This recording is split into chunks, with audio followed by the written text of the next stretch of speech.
Faremos balance do mandato en clave Grupo Municipal e, obviamente, analizaremos a labor que ten tido este desgoberno municipal durante este período. Ben, o Grupo Municipal Socialista, como xa vimos dicindo nestos últimos tempos, é sen dúbida o máis activo e propositivo desta corporación municipal como oposición.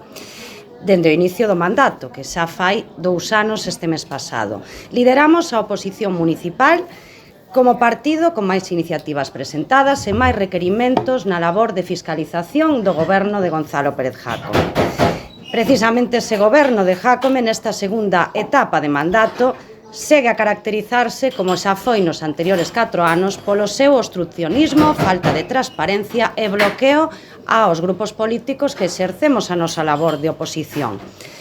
Feito que non acadou nin acadará, en todo caso, que sigamos traballando coa máxima intensidade e compromiso para poñelo no seu lugar cando é necesario e, sobre todo, propoñer cousas positivas para mellorar a vida dos veciños e veciñas de Ourense.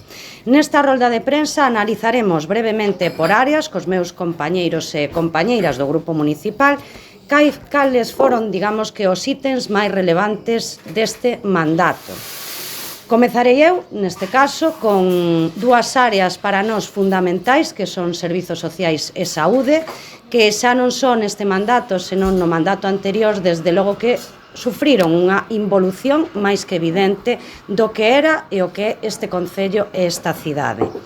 Se cadra foron unhas das principais áreas damnificadas da xestión do goberno de Democracia Orensana e a punta de lanza dese goberno que mira para outro lado ante os máis vulnerables. Falamos durante este tempo de que os servizos sociais se tornaron nun sistema de caridade e beneficencia.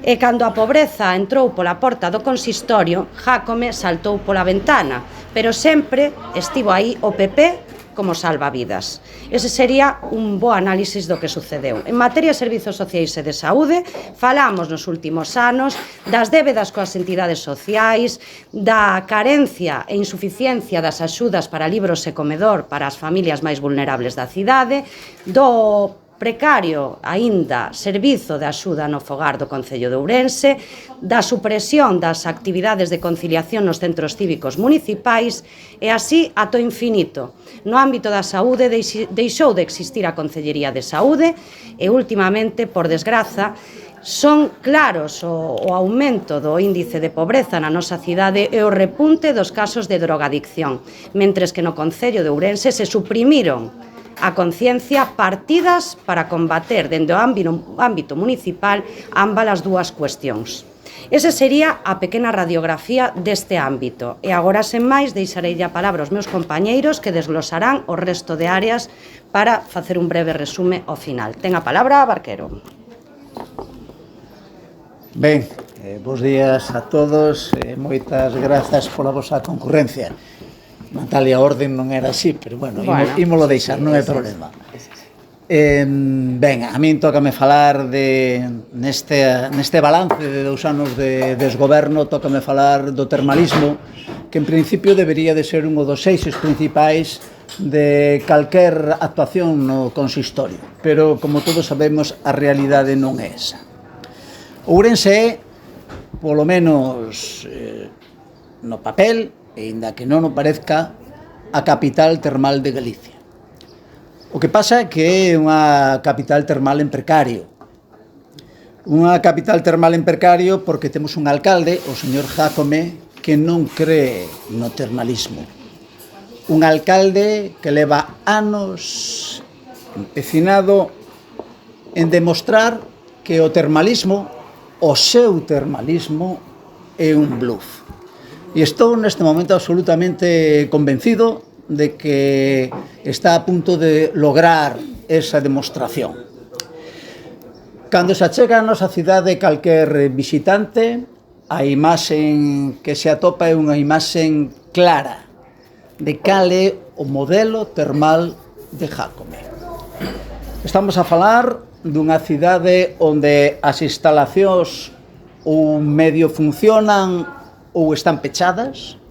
Estamos a falar dunha cidade termal en donde os complexos máis importantes da mesma están queimados dende fai anos. Aí temos o caso clarísimo da Chavasqueira, onde non se busca ningún tipo de arranxo efectivo, porque o lógico sería que a estas alturas, xa aquelo queimouse no ano 2019, ese problema estuviera solventado, pero seguimos na mesma situación despois de casi 6 anos. E ademais estamos nunha cidade histórica termal onde os restos arqueolóxicos románs están absolutamente abandonados. O curioso do tema é que ese abandono é capacidade de quen tiña que velar porque eso non acontecera, o goberno da Xunta de Galicia. Polo tanto, o modelo termal do señor Jácome ten sinais de identidades claras: o caos, a mentira e a improvisación. E o exemplo paradigmático de todo isto é o que acontece ou ven acontecendo na piscina termal das Burgas. A principios de ano, o señor alcalde anunciou con bombo e platillo que a xestión da piscina termal íbase a reiniciar despois de anos de estar pechada, e que se iba a reiniciar externalizando o servicio. É dicir, iba a vir unha empresa privada que en concesión iba a explotar ese recurso emblemático da nosa cidade, e que esa mesma iniciativa privada iba a asumir os custes dunha mala rehabilitación que foi a que levou adiante o goberno municipal. Ben, nós en principio asombrounos o plantexamento do alcalde, pero todo era posible. Pasou o tempo, a piscina non se reabría e ao final, ao cabo de 4 ou 5 meses, chega o alcalde e di que non, que do dito non hai absolutamente nada, e que a piscina termal vai a reabrir cunha xestión directa por parte do Concello, e de aquelo de que un privado iba a asumir os custes da mala rehabilitación esqueceuse totalmente. E estamos a falar dunha factura importante de moitos miles de millóns de euros. É dicir, o alcalde prometeunos que iba a ser o privado que asumira esa desfeita, pero ao final, como acontece sempre co goberno deste señor, é o propio Concello o que a ten que asumir. Ben, nos levamos anos dicíndolle ao alcalde, e cando digo anos son moitos anos, non son 2 anos deste mandato, senón incluso antes, dicíndolle ao alcalde que outro modelo termal é posible, que o termalismo é rentable se as cousas se fan ben. E nós entendemos que para que eso aconteza ten que ser un termalismo basado na cooperación interinstitucional, un termalismo basado no diálogo, un termalismo basado no traballo conxunto entre as institucións que teñen competencia na materia. Fixemos fincapé en certas cuestións que nós entendíamos que eran prioritarias. A primeira, a creación dun consorcio interinstitucional. E non era un invento noso, era algo que se aparecía reflexado no Plan Estratégico Termal que no ano 2007 aprobaron por unanimidade todos os grupos políticos. Un consorcio interinstitucional que o que tería que facer sería precisamente darlle un pulo ao desenvolvemento do noso termalismo e, o máis importante, acadar inversións para que ese desenvolvemento fose posible. Tamén lle plantexamos no seu día ao señor alcalde que era pertinente que Ourense, que o Concello de Ourense, que a capital termal de Galicia, se incorporara á mesa do termalismo provincial, unha iniciativa que estaba tentando de desenvolver a Diputación de Ourense en compañía de outras institucións como, por exemplo, a Universidade de Vigo, o campus da auga da nosa cidade.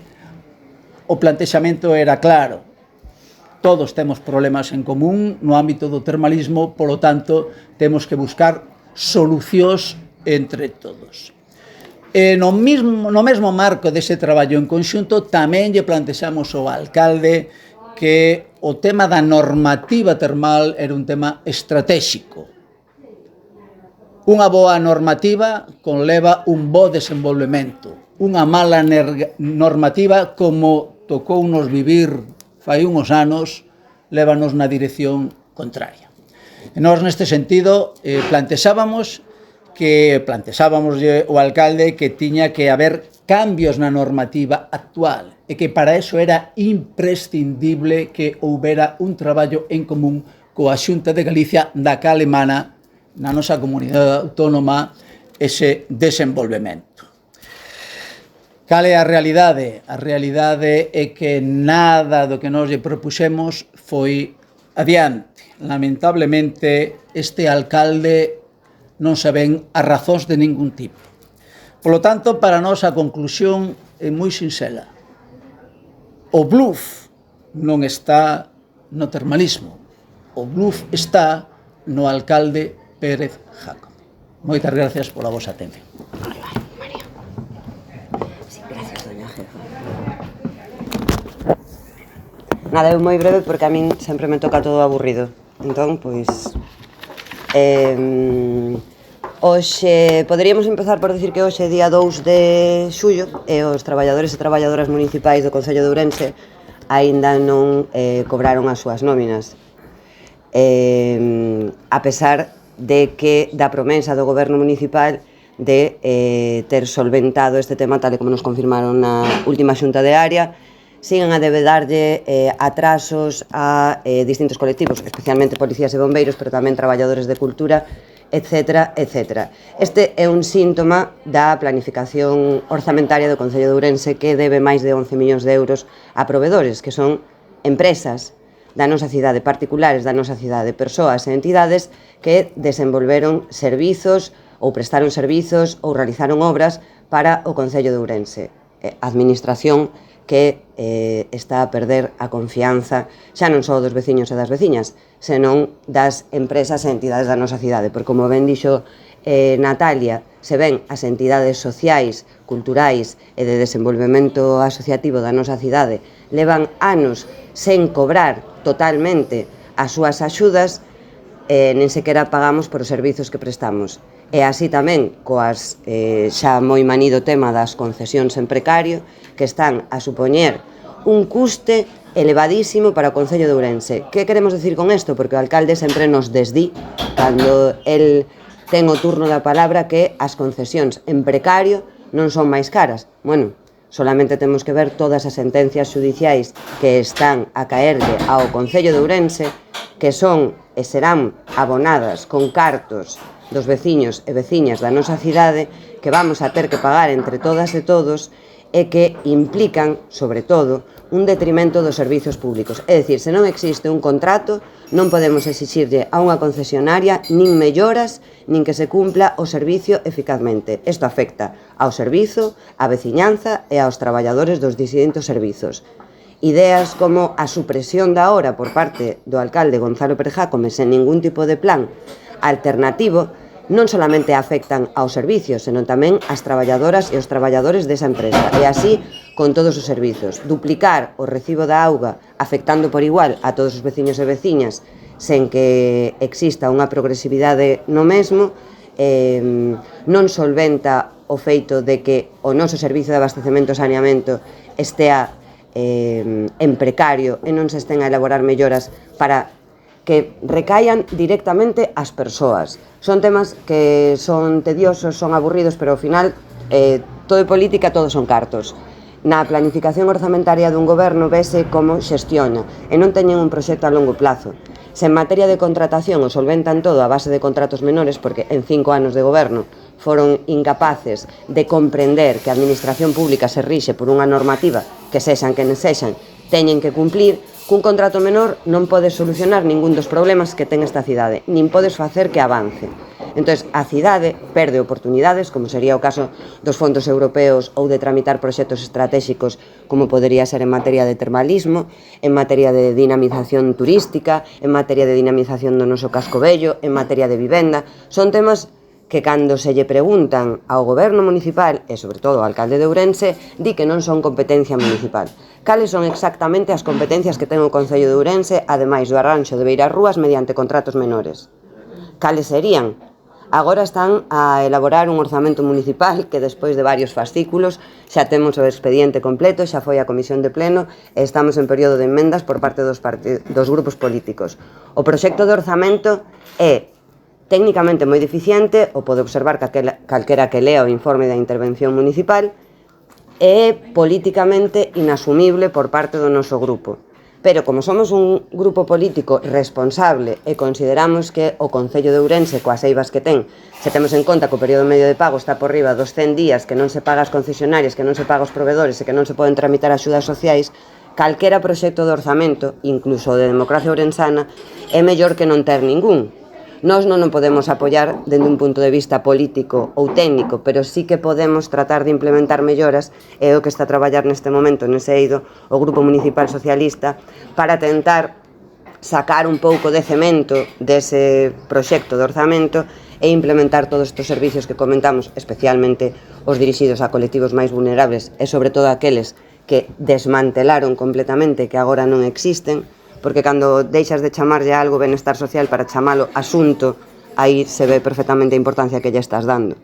A isto sumamos que a labor como oposición, dende calquera punto de vista, pero sobre todo dende o económico, é moi complicada por o obstruccionismo do goberno municipal. Nos, o único acceso á documentación que temos é a información pública que está colgada na páxina do Concello, que non o fai o goberno municipal, o fan os traballadores e traballadoras públicos porque é unha obriga legal, e, polo tanto, con esa información nos temos que conformar para fiscalizar a labor do goberno municipal. Polo tanto, é moi complicado poder propoñer alternativas cando non dispós de toda a información. Barquero comentaba que no tema do termalismo, unha mañá o alcalde de Ourense levántase e di: mira, vamos a abrir a piscina das Burgas a 8 euros ou externalizamos. É que se te queres cobrar por a piscina das Burgas, unha cousa é tramitar unha ordenanza fiscal e outra é como vas cobrar. E, polo tanto, tamén necesitarías externalizar ese cobro. É dicir, improvisan constantemente, eso afecta á planificación orzamentaria do Concello, eso afecta á contratación municipal, eso afecta ao cumprimento da normativa vixente, porque en materia de contratación, planificación orzamentaria e transparencia municipal, así como en materia de persoal, non cumpren xa non coa excelencia que se lle exixe a un cargo político, senón cos mínimos legais obrigatorios. Estamos fartos de ver como se enfrentan a sentencias por indemnizacións a intereses de demora que non teríamos que pagar se os contratos estivesen correctamente licitados. Estamos vendo cantas reclamacións xudiciais no contencioso administrativo existen por parte de provedores que non serían necesarias se estivese ben xestionado. E estamos a falar de millóns de euros de cartos públicos que se poderían destinar a facer avanzar esta cidade. Nada máis, eu deixo de paso a miña compañeira, non sei, Cristina?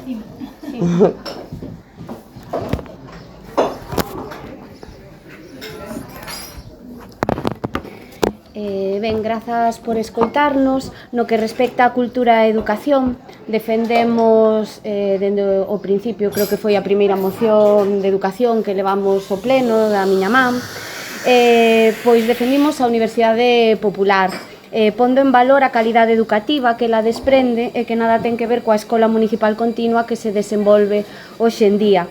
Solicitamos tamén que o Consello Escolar Municipal se reactivara para que as voces do profesorado, dos representantes sindicais educativos, non queden apagadas en cuestión que atinxen ao transporte escolar, a limpeza dos centros, os comedores. En ningún caso se dá valor a estas demandas.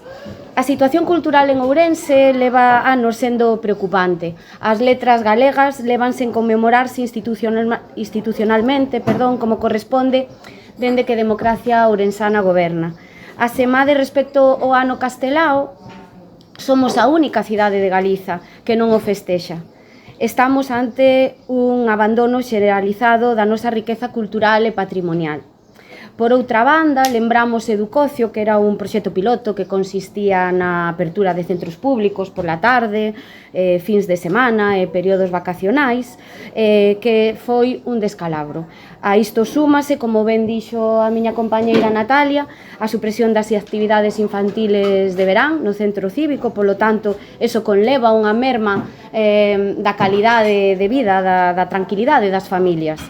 Tampouco sabemos nada da construción dun parque infantil de tráfico para educar dunha maneira lúdica, cativada, que propuxemos no pleno tamén e que se aprobou por unanimidade, ou a implantación neste curso 2024-25 dun programa de educación afectivo-sexual dirixido ao alumnado do último ciclo de primaria e de secundaria.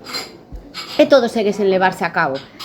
En canto á área de igualdade, para ser breve, reclamamos ao goberno de Jácome que executase as obras no CIN para que poidera continuar sendo a súa sede polas potencialidades que entendemos ten o edificio. Solicitamos tamén á concelleira responsable da carteira a convocatoria do Consello Municipal de Igualdade e a resposta nas xuntas de área foi que non fai ningunha falta. Que non hai temas de interese que tratar. Seca, o aumento dos casos de violencia machista non é importante, non son importantes para eles. Xa o último 8M, para programar o 8M, se prescindiu deste órgano, bloqueando o diálogo e o consenso e demostrando a súa falta de compromiso e vontade política neste eido. En canto ao Día de Orgullo, instalar bancos pintados cas cores LGTBIQ+ é un detalle. Non obstante, fai falta moito máis.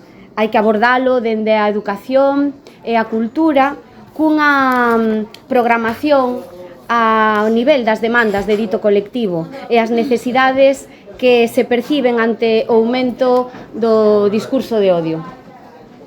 Tamén solicitamos a execución inmediata do rueiro feminino que baixo excusas peregrinas segue sen levarse a cabo. Pero non nos quedamos só nas exixencias na crítica pola crítica. Tamén propuxemos no pleno unha moción para a adhesión de Ourense á rede de cidades ou povos libres de tráfico de mulleres, nenas e nenos destinados á prostitución e a día de hoxe, co pretexto de que iso non vale de nada, deixan de tomarse medidas que están arredor desa etiqueta como ordenanzas municipais que proíban a divulgación de publicidade que anime ou fomente o consumo da prostitución. Sen máis, remato declarando unha obviedade que tanto a Concellería de Igualdade como a de Educación e Cultura están mortas nesta cidade da man de democracia ourensana. Grazas pola súa atención.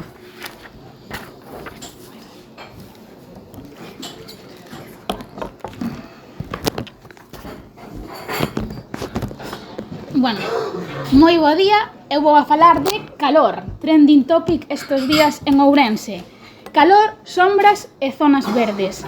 Ourense sempre foi un forno, pero nestes últimos anos o cambio climático xa pasamos ao modo parrilla, e non será porque non estábamos avisadas. Este xuño rozamos os 43 graus. Os veráns duran un mes e medio máis ca nos últimos 40 anos. Mentres noutras cidades xa montan refuxios climáticos e cuadrillas de sombra intermitentes, en Ourense seguimos igual, sen sombra, sen refuxios e, sobre todo, sen un plan serio para combater as illas de calor.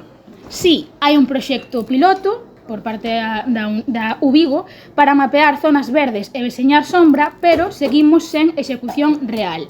Mentres tanto, seguimos talando árbores no concello de Ourense, outro mal costume deste goberno municipal. Estamos ao borde dos campanazos por ola de calor e aquí seguimos, a 42 graus e subindo. E do Xardín do Posío, pois que vos vou contar.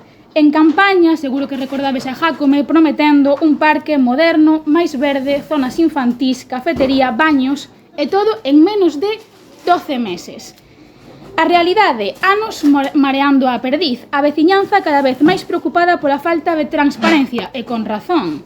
Porque cos ecocidios aos que nos teñen afeitas as obras do Concello e tamén da Xunta de Galicia, o raro sería non sospeitar.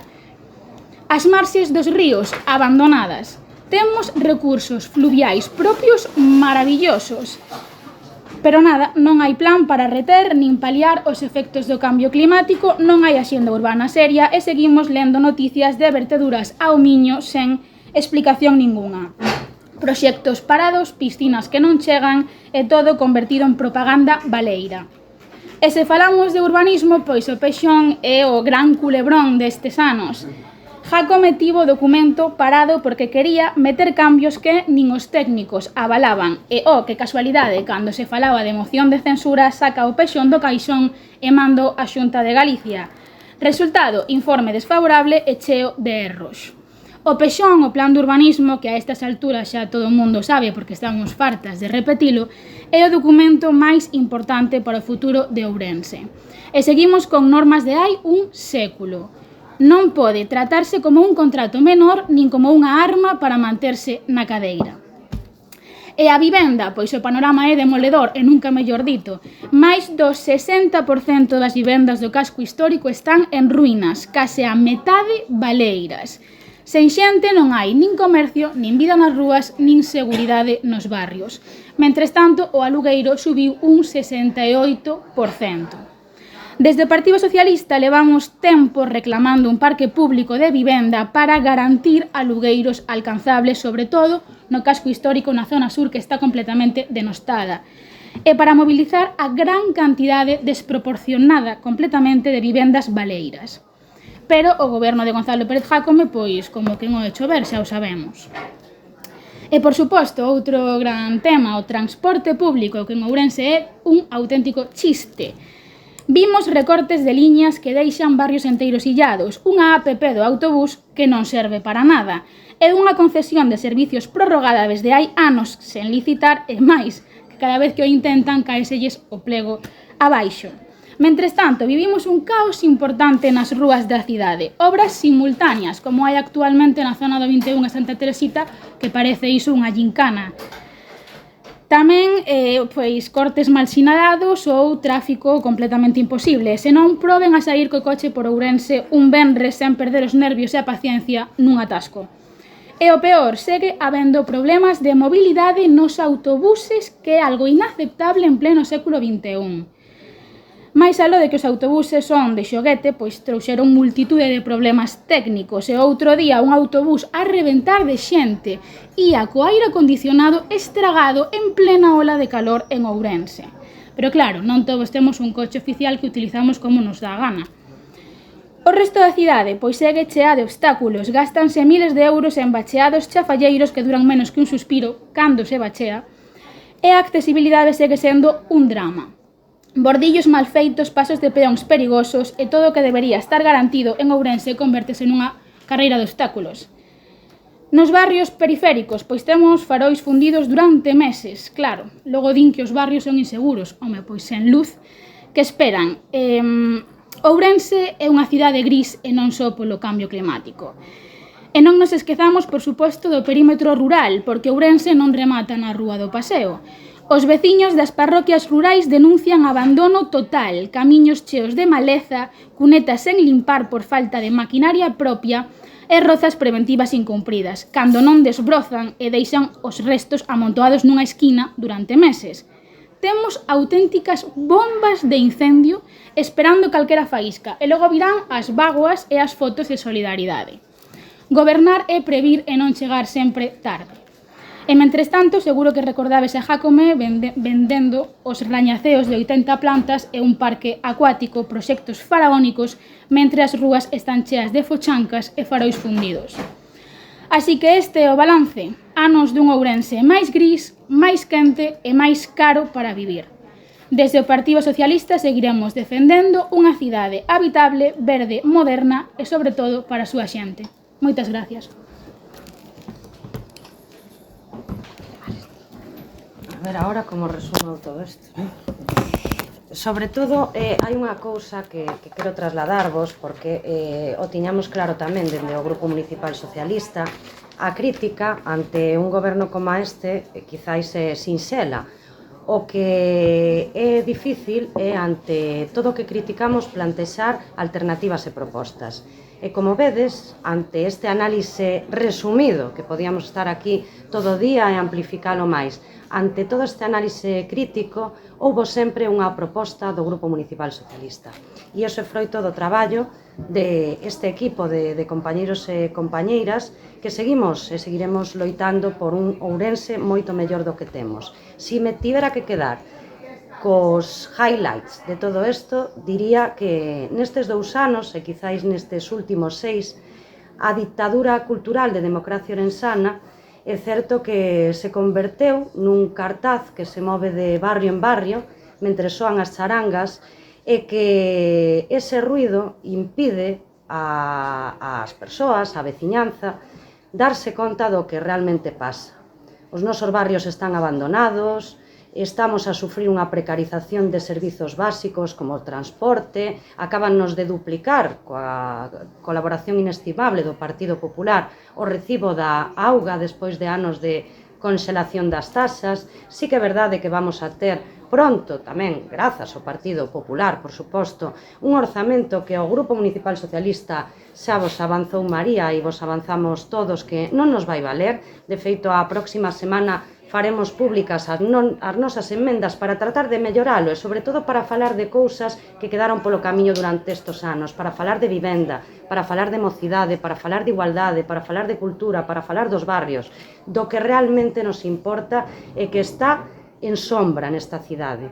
En sombra, mentres, como ben dicía Alba, seguimos nun Ourense que arde e sen refuxios climáticos, no que as 10.000 árboles e o parque acuático nin están nin se lle esperan.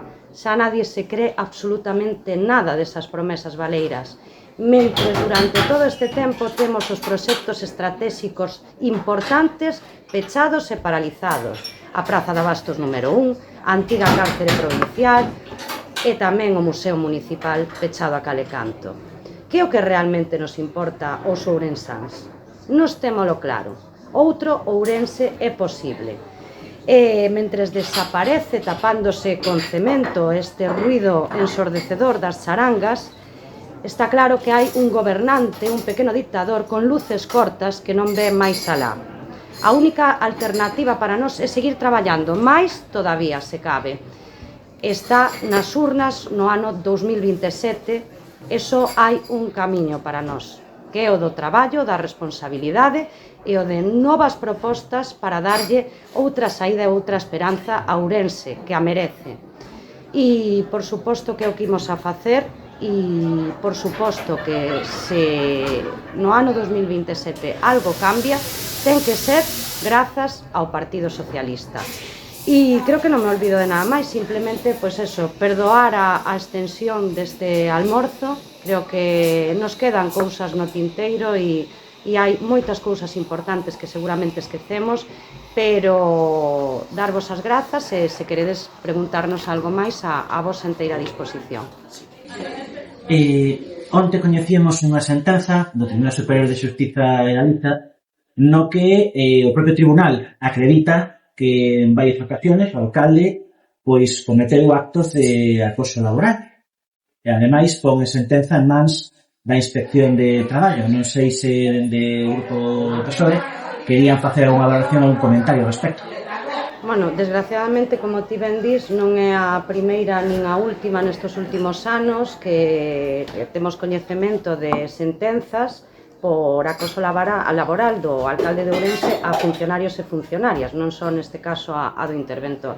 A nosa posición sempre é a mesma. É intolerable que unha persoa, a primeira autoridade da cidade, trate con semellante desprezo e da maneira que o fai a traballadores e traballadoras públicos.